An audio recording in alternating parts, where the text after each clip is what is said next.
अस्सलाम वालेकुम सबको। उम्मीद करती हूँ आप सब खैरियत से होंगे। आज मैं जो टॉपिक डिस्कस करने वाली हूँ वो है जोड़ों के दर्द का मसला। आर्थराइटिस से होने वाला दायमी जोड़ों का दर्द हर साल दुनिया में लाखों लोगों को अफेक्ट करता है। आर्थराइटिस की मुख्तलिफ़ इक़साम होती हैं, लेकिन इस वीडियो में हम डिस्कस करेंगे सबसे ज़्यादा कॉमन आर्थराइटिस यानी रूमेटॉइड आर्थराइटिस को, इसके साइंस एंड सिम्टम्स पर जो ज़ाहिर होते हैं, किस तरह इसे डायग्नोस किया जाता है और एट लास्ट ट्रीटमेंट पे। Rheumatoid arthritis auto immune arthritis की सबसे ज़्यादा कॉमन फॉर्म है। यह अमेरिका में हर साल 10 लाख से ज़्यादा आवाम को अफेक्ट करता है। ये डिज़ीज़ अमूमन 30 से 50 साल की उम्र के दरमियान के लोगों में होती है, पर कभी कभार ये किसी भी उम्र में अफेक्ट कर सकती है। ऑटो इम्यून डिज़ीज़ में गलती से हमारी बॉडी का इम्यून सिस्टम हमारे अपने सेल्स पे अटैक कर देता है और इन्हें डैमेज कर देता है। रूमेटॉइड आर्थराइटिस में इम्यून सिस्टम उन मेम्ब्रेन्स को अटैक करता है जो हमारे जोड़ों को चारों तरफ से कवर कर रही होती हैं। इम्यून सिस्टम कुदरती तौर पर हमारे जिस्म से बाहर आने वाले बैक्टीरिया पर अटैक करता है, किस तरह? उसके ख़िलाफ़ इन्फ्लेमेशन पैदा करके। ऑटो इम्यून डिज़ीज़ में इम्यून सिस्टम गलती से इन्फ्लेमेशन के सिग्नल्स हमारे अपने जोड़ों के हेल्दी टिश्यूज़ को भेज देता है, जिसकी वजह से जोड़ों में स्वेलिंग, जिसे सूजिश कहते हैं, और दर्द की वजह बनता है। अगर तो सूजिश काफ़ी दिनों से मौजूद है तो ये आपके जोड़ों को नुकसान पहुंचा सकती है और ये डैमेज दोबारा रिकवर नहीं हो सकता अगर एक दफ़ा हो जाए। इसकी कोई एक स्पेसिफ़िक कॉज अभी तक मालूम नहीं चल सकी है। हाँ, अगर फैमिली में ऑटो इम्यून डिज़ीज़ रन कर रहा है तो एक वजह ये बन सकती है, जैसे कि कुछ जीन्स जिनमें आप ऑटो इम्यून डिज़ीज़ ही लेकर पैदा हुए हैं, उन केसेस में। रूमेटॉइड आर्थराइटिस आपके हाथों की उंगलियों के जोड़ों को, कलाइयाँ, घुटना, हाथों की कोहनियाँ, बाजू और टखने के जोड़ों को अफेक्ट करता है। एक बात ये याद रखनी है कि हमेशा अगर दर्द होगा या अफेक्ट होगा तो दोनों जॉइंट्स में साथ होगा। जैसे अगर हाथ के जॉइंट्स में दर्द है तो दूसरे हाथ के भी सेम उसी जोड़ में दर्द होना चाहिए। ये वाहिद सिम्टम डिफ्रेंशिएट करता है ऑस्टियोआर्थराइटिस को रूमेटॉइड आर्थराइटिस से। ऑस्टियोआर्थराइटिस में जोड़ों में दर्द कभी भी सेम जोड़ों में नहीं होगा। रूमेटॉइड आर्थराइटिस जिस्म के दूसरे अज़ा को भी अफेक्ट करता है। तकरीबन 40% पॉपुलेशन को वो सिम्टम्स भी महसूस होते हैं जिनका जोड़ों से कोई ताल्लुक़ होता ही नहीं है। उन अज़ा में आपकी आँखें, हाथ, डाइजेस्टिव ट्रैक्ट को, हार्ट को, खून की शरियानों को, गुर्दों और फेफड़ों को अफेक्ट कर सकता है। अब साइंस एंड सिम्टम्स की तरफ जाने से पहले बात करते हैं रिस्क फैक्टर्स की, यानी वजूहात की।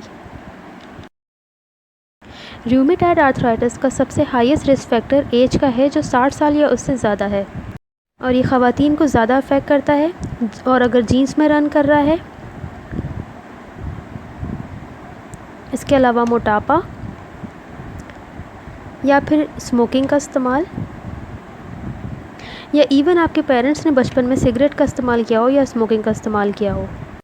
चलिए अब बात करते हैं साइंस एंड सिम्टम्स की। हर एज ग्रुप के सिम्टम्स मुख्तलिफ होते हैं। कुछ को काफ़ी अरसे से कोई सिम्टम्स ही नहीं शो होते और कुछ में सीवियर सिम्टम्स यानी स्टिफनेस शो होने शुरू हो जाते हैं एक ही हफ्ते या महीने में। अगर आप जल्दी ट्रीटमेंट शुरू कर दें तो वापस अपनी पहली सेहतमंद ज़िंदगी की तरफ भी जा सकते हैं। रूमेटॉइड आर्थराइटिस सबसे पहले हाथों और पैरों पे अफेक्ट करता है, लेकिन ये किसी भी जोड़ को मुतासिर कर सकता है। कॉमन सिम्टम्स में सुबह सवेरे जोड़ों में सख्ती का महसूस होना, या बैठने के थोड़े वक्फे बाद या किसी लंबी एक्टिविटी के बाद दर्द महसूस होता है। सुबह सवेरे जोड़ों में सख्ती का महसूस होना काफ़ी नुमाया सिम्टम होता है और 1 घंटे से ज़्यादा भी रह सकता है। हल्की हरकत से दर्द से छुटकारा हासिल किया जा सकता है अगर नया नया आर्थराइटिस शुरू हुआ है तो। ये तमाम सिम्टम्स और साइंस डिफ्रेंशिएट करती हैं रूमेटॉइड आर्थराइटिस को ऑस्टियोआर्थराइटिस से। अफेक्टेड जोड़ में आपको दर्द महसूस होगा दबाने पे, जोड़ों में हल्की सी तपिश का महसूस होना, और सूजिश की वजह से कलर भी मुख्तलिफ लगेगा, जैसे हल्का सा सुर्ख। इसके अलावा सिम्टम्स में शामिल हैं थकावट का महसूस होना, पट्ठों में दर्द, भूख का ना लगना और मूड डिप्रेस्ड रहना। चलिए अब ये तो बात हो गई कि जोड़ों में कहाँ कहाँ पे सिम्टम्स शो होते हैं। अब बात करते हैं उन अज़ा की जहाँ पे सिम्टम्स शो होते हैं या नज़र आते हैं जिनका ताल्लुक़ जोड़ों से नहीं होता, जिस्म के। अगर तो रूमेटॉइड आर्थराइटिस आपकी स्किन को अफेक्ट करे तो आपकी स्किन पे बम्प्स का बनना भी एक साइन हो सकता है, पर ये पेनफुल नहीं होते। हर 4 में से 1 को रूमेटॉइड में स्किन बम्प्स का सिम्टम दिख सकता है।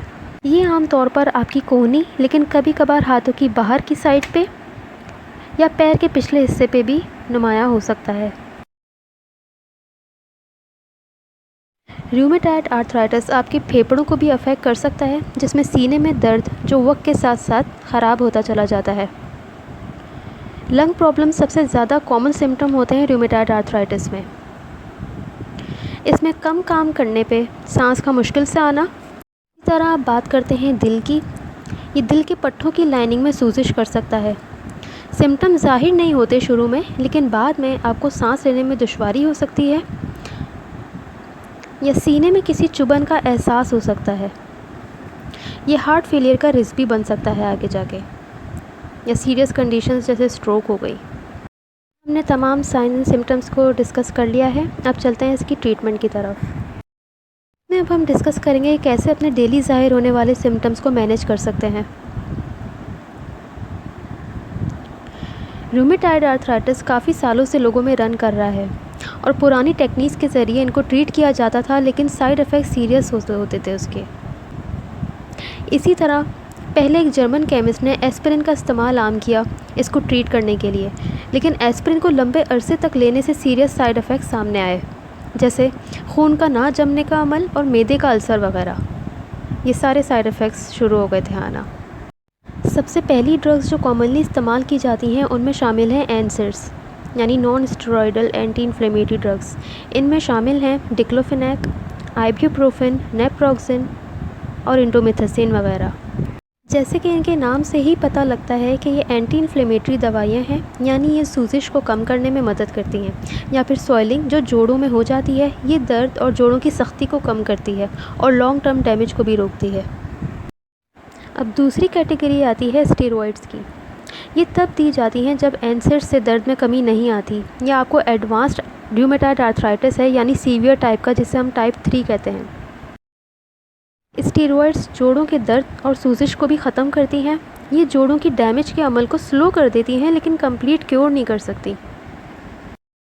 स्टेरॉइड्स ख़ास तौर पर इस्तेमाल ही अचानक सिम्टम के ज़ाहिर होने पे की जाती हैं। इनके ज़्यादा अरसे के इस्तेमाल से सीरियस साइड इफ़ेक्ट्स होते हैं, जिसमें आँखों का मोतिया शामिल है, हड्डियों का भुरभुरा होना, ग्लोकोमा जिसमें आँख के अगले हिस्से में पानी का दबाव का बढ़ना और डायबिटीज़ वगैरह शामिल है। में से सबसे ज़्यादा थर्ड कैटेगरी रूमेटॉयड आर्थराइटिस को ट्रीट करने के लिए इस्तेमाल होती हैं, जिन्हें कहते हैं disease modifying anti rheumatoid drugs. इनको डीमार्ट्स भी कहा जाता है। ये दवाइयाँ रूमेटॉयड आर्थराइटिस के बढ़ने को स्लो डाउन करती हैं और जोड़ों की परमानेंट डैमेज को रोकती हैं, जो इम्यून सिस्टम की बढ़ी हुई एक्टिविटी की वजह से हो जाती है।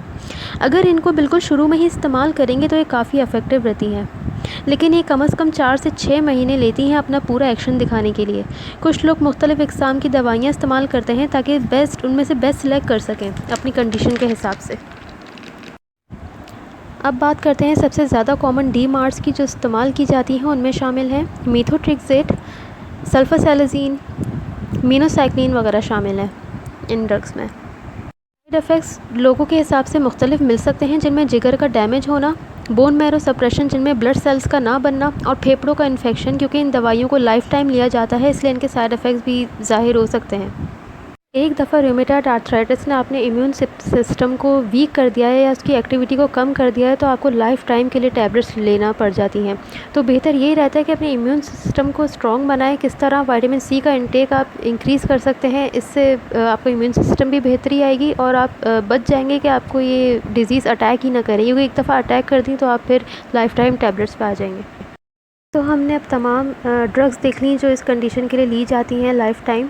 बात करते हैं लाइफस्टाइल चेंजेस की, क्योंकि एक्सरसाइज और डाइट बहुत ज़रूरी होती हैं सिम्टम्स को मैनेज करने के लिए और डिज़ीज़ की प्रोग्रेशन को स्लो करने के लिए।